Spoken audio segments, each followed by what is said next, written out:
Backseat,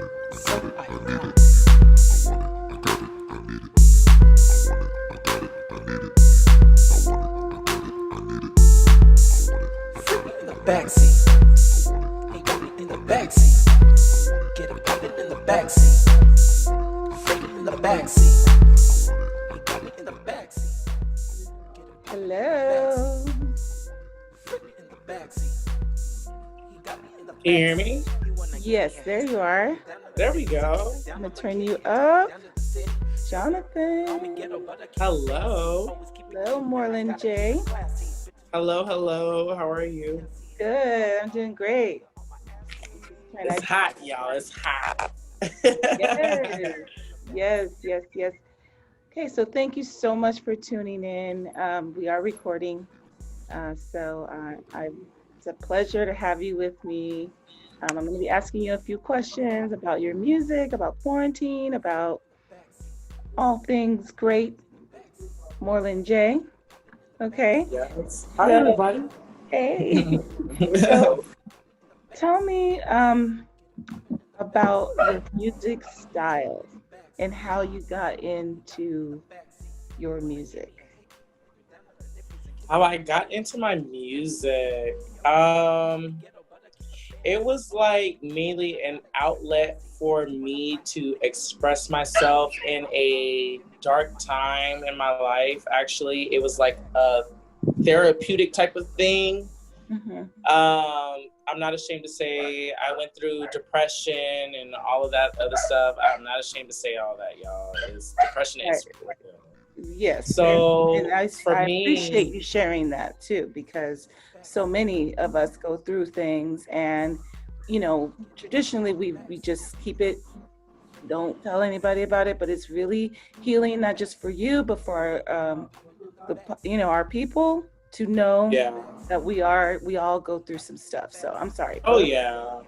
And I'll say I needed an outlet. I've always loved music.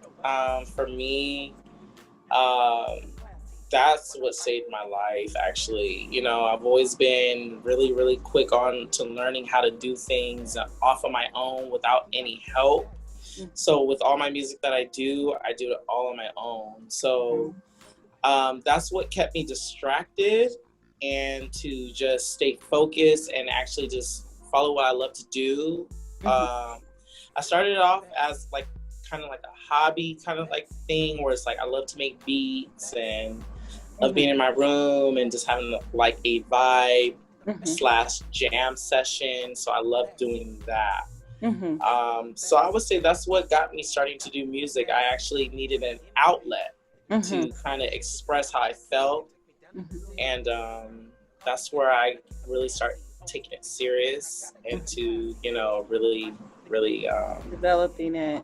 And about how long ago did you start? You know what? About a year and a half ago, recently. I would say as a year ago, I was really going through some things, y'all. Going through some things. And I would say the breaking point when I got to perform for you for the first time, that was my first ever performance. Yes. That was a breaking point to really, really say oh, I'm able to do this. People loved it, and people actually got to understand what I was trying to give out to the audience at that time. So that was pretty cool into doing that. Yeah. That's fabulous. Yes. I know. And how would you classify your style of music? My style, I would say my style, being fearless, doing whatever I feel. I want to be known to be if I were to perform, to be oh my God, I know he's going to do something crazy. But I know it's going to be I want to do something that's tasteful and is able to be interpreted to any type of audience that is watching me. So for me personally, watching you, like you said, it was definitely a vibe, but it kind of it wasn't just your music and your voice. It was the whole everything. It was the performance and your connection with the audience that really like hype the crowd, but in such a positive, creative way, you know, that I think a lot of that is missing, in my opinion, from the music that's going on today, because it's not just a sound or just beats, it's you know, and that's what people really, I feel, that gravitated towards you and your performance. So I want to thank you for that. Oh, You thank know, you. 'cause you made my event, you made the BLAXICANA Fest. That was so hot, you guys, and that's on the page. You guys need to check that out. So thank you. So let's see. I'm sorry to look down. Who would you say is some of the artists that have inspired you, or that you Well, particularly? how long do y'all have? No, for me, I would say like Missy Elliott, due to the fact why I say Missy Elliott, because I grew up listening to Missy Elliott. Mm-hmm. Is that she's different. She doesn't give a fuck about what she does. She's different, and that's what drew me into liking her, is her style.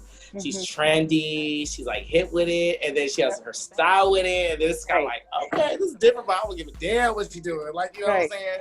Right. I like that. I would say that's like my top artist that I love.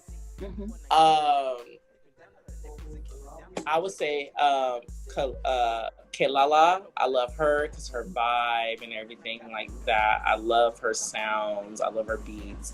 I love her presence when she's performing live. I got to see her perform live at Coachella, so that was everything. And she got to look at me and wave at me, so I was kind of like, she got to see me, you know. Right. Busta Rhymes, just in general, like generalizing everybody who I like. I like anybody who like does anything different and just out of the box, you know? Yeah. So me being as a like an openly gay artist like that, independent artist like that, that's pretty big, and that opens up the doors for like new things to happen. And after that night when I got to perform for the event, that was really, really cool. So I like you got followers and little fan base. I did. My little ratings went up or whatever. So that was really cool. Yes. Okay, let's see here. I'm sorry, I'm just kind of thumbing through my questions. There's so many. What advice? I know you're new to the business. You're just starting, but there's young people that are thinking about leaping into the business, into the process. What advice or what lessons have you learned from the very beginning when you first started your music to today? What advice or what tidbits, what gems, what of any, you know, what can you share to you know, pros and cons? It could be positive, it could be negative, things to look for, things to watch for. You know what? I could just say from my point of view is just to do it. Don't worry about anybody, you know, what they think. Don't worry about what they may say. Just, you know, just do what you love. And if people get attracted to it, I mean, that's the whole point of just being an artist. People may love it, people may hate it. That's right. So whoever loved my art, my craft that night that I performed, I mean, that was living proof. Then just do what you love to do, and then, you know, the rest you can just say fuck it. Like, you know, if anybody love it, they love it. If they don't, they hate it. You're just doing what you love to do, because like I said again, this was therapeutic for me, because it was a suicidal type point for me at that time, where I was going through like my dark times at that time, and this was something that I was able to lean towards to handle and cope with what I was dealing with at that time. Right. And so, you know, for me at that time, what I have a hard time with is like, you know, and of course everybody could relate, is like, you know, dealing with heartbreak or dealing with dating or just guys or whatever the case is. Fun fact. Yes. Okay. Fun fact, you guys, whoever's watching. Yes. All my music, I have about 30 like tracks, 30 songs. And of course, you know, we had a short amount of time to perform. Yes. All my songs was about one guy. Oh my goodness. Wow. That's so sad. I know that's petty, 30 right? songs. But not just one guy, but it just had to do with like the after effect, the healing effect after that. Like, how do you deal with one guy and then you get over it, and then what happens after you heal from that? What happens with life after that? How do you carry on with that? Right. So I like to make songs and music off of base of that. Try to be real as possible, right? Relatable as possible. But then it's kind of like, it's a challenge because being a gay artist is not easy to just get